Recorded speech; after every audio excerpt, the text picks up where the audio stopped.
On Can Media now, we're joined by Billy Wilson with Savanna Well Services. And Billy, you're proudly holding the award that you just won. Absolutely. Yes, thank you.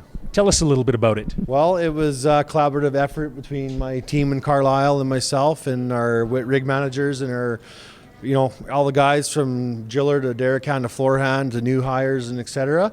We just had a safety culture. We did our best to drive home what meant to work safely in our area. We tried to be really diligent with the guys and, afford them the opportunity to go home safely every night with their families. And they had a really good buy-in.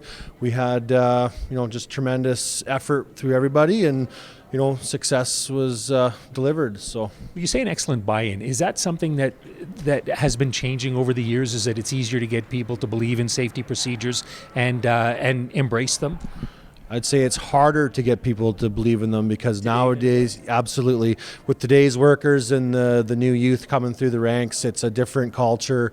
They're a little bit different trained coming up through high school and that sort of thing. So to get these guys to open up their minds and expand and to come into our industry with a focus of being safe, it's a bit of a challenge for us in the oil and gas industry. So, it takes a little bit of extra work, but the human being hasn't changed much. It's just the culture. So we're hopefully can hammer that home to these new guys and get everybody on board.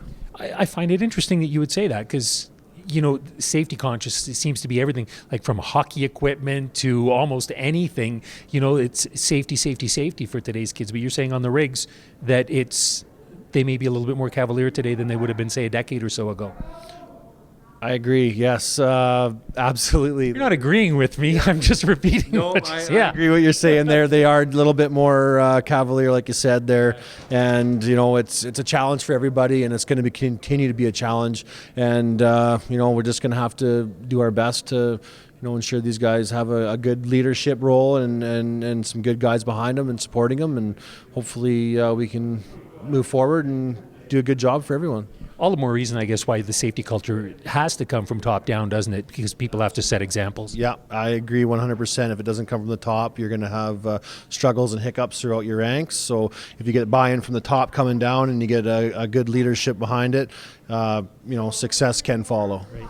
And there's another thing that I've heard a lot of lately, and that is people are saying that real rigs have wheels. I can't comment on that. A rig is a rig, as far as I'm concerned. I mean, it's the same dangers and hazards are in all the rigs.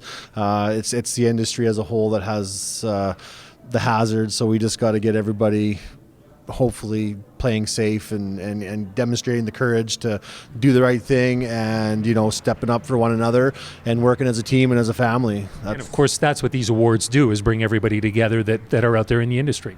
Absolutely. These awards are a good thing. It's a good recognizing item and a tool to help these guys realize that, hey, there is a pot of gold at the end of the rainbow, so to speak, and it gives a little bit of recognition and awards to those who try and buy in and want to be here and that sort of thing. So wonderful. Thank you so much for your time.